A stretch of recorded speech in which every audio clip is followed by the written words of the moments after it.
Hi everyone, Todd Rogers from Chicago, and before I start I wanted to give you a little background about myself that would kind of help explain my thinking on today's discussion point.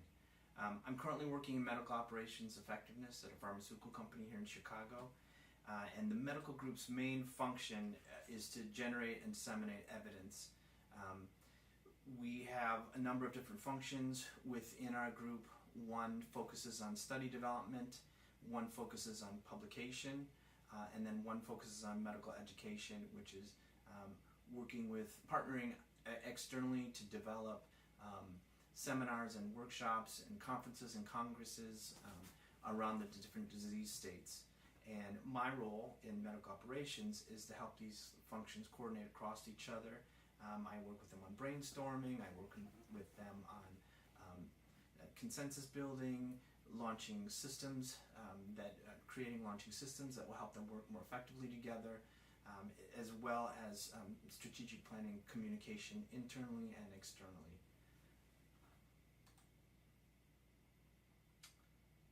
Everybody I work with in my organization is either a medical doctor, a pharmacist, or a PhD in neuroscience or psychology, and so I'm working to get a master's in organizational psychology to kind of beef up my credentials and hopefully do my own research and publish so that I can add more value to some of the more scientific conversations and processes at the organization that I'm at. I'm particularly interested in learning cultures. Innovation has been something our executive leadership team has highlighted for a number of years now and has tried to make substantial investment. And the term learning culture is also starting to catch on with the HR group and the training and development group. However, the sort of ask questions culture that Vogt talks about in his article, The Art of Asking Powerful Questions, has eluded the organization even after significant investment in change initiatives. And the question no one seems to be answering right now is why?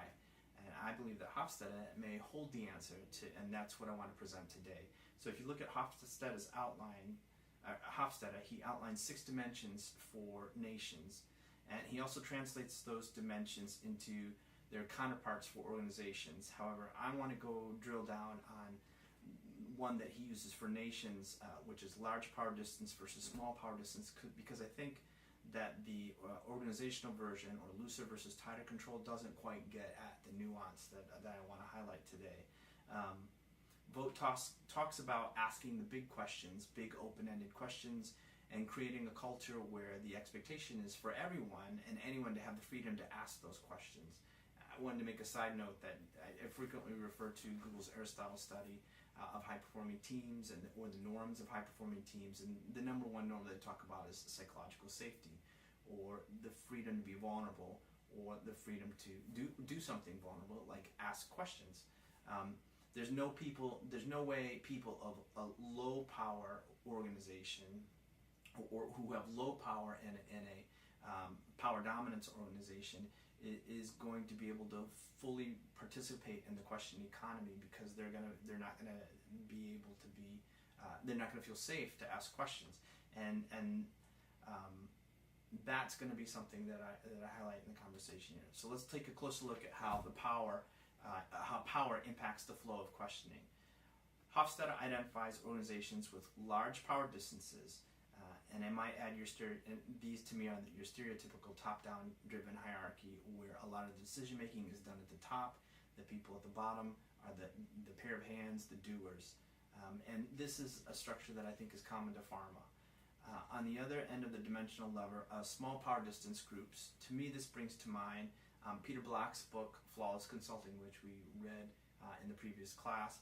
And he kind of talks about the idea of learning circles or circles where everybody is at the table and learning is a social adventure. It also reminds me of Peter Senge's book, The Fifth Discipline. The fourth discipline is in fact team learning. So drilling down on Hofstede's description of characteristics of groups with small power distances. Well, first the large power distance characteristics. He talks about power is a basic fact of society. Hierarchy means existential inequality. subordinates expect to be told what to do, and income distribution in society is uneven. So in a large power distance organization, there's income equality. We hear frequently in the news about executives having the high power salaries, but there's also opportunity inequality frequently, and learning opportunities. People who are the doers don't usually get the same kind of fast tracking experiences that managers who are being groomed or people who are at the upper end of the organization do. Whereas contrast that with the small power distance dimension, student-centered education, so everybody has an opportunity to learn, everybody has equal investment to learn.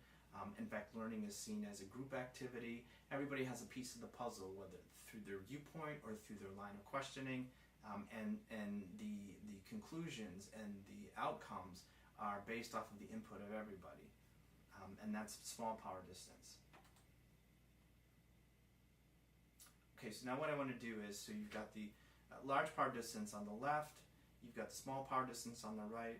I'm going to lift some quotes from Vogt, where he talks about qualities of a learning culture, or a culture where or a question asking culture. And I want you to just think about, okay, does that sound more like the large power distance culture, or does that sound more like the small power distance culture? And these are one of the last quotes are actual things that he would recommend leaders of these structures do. So the first quote is, "A community of practice is made up of people who share a common interest and who work together to expand their individual and collective capacity to solve problems over time." Large power, small power. I would say small power. Leaders must become connectors of both people and ideas. Okay, so if you're connecting people and ideas, that's more of the circular approach again. And again, is that large power or small power? It's small power. He also talks about seeing the organization as a dynamic network of conversations through which the enterprise develops, encourages members at every level to search for questions related to real work that can catalyze collective energy and momentum.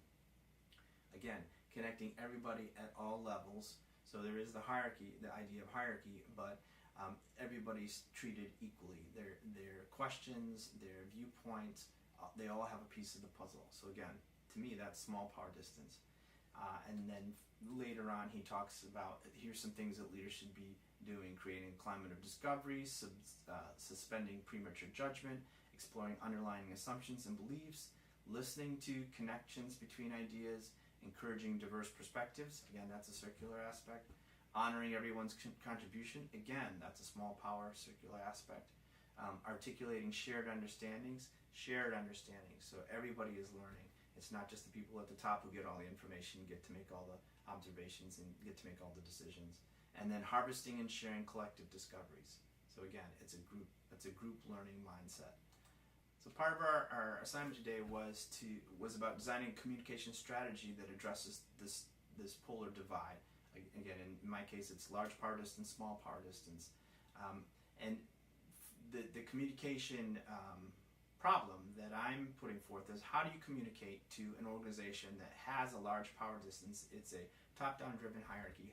How do you develop a communication, or how do you communicate to them what they would need to know, what they would need to understand in order to transform their organization to something that's more small power distance oriented? What would you need? What would need to be included in that conversation that would convince them and get them to move from the position of we've got to be in a hierarchy to we've got to be more on an equal playing field?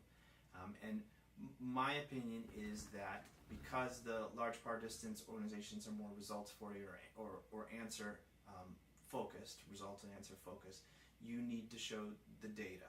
So you need to start with something like the Google Aristotle study, and then perhaps you would recommend setting up small pilots of groups of 6 or more with the small distance power orientation, and show evidence of how they're being more innovative, how they're coming up with deeper questions, almost like small little think tanks. Once those results are out, if they're positive, that will go a long way, I think, to convincing the leaders in a hierarchical organization to try and figure out how to transform or to invest in a much broader change initiative that would move something from a more hierarchical approach to a small distance power approach. Anyway, that's what I'm thinking. What do you think?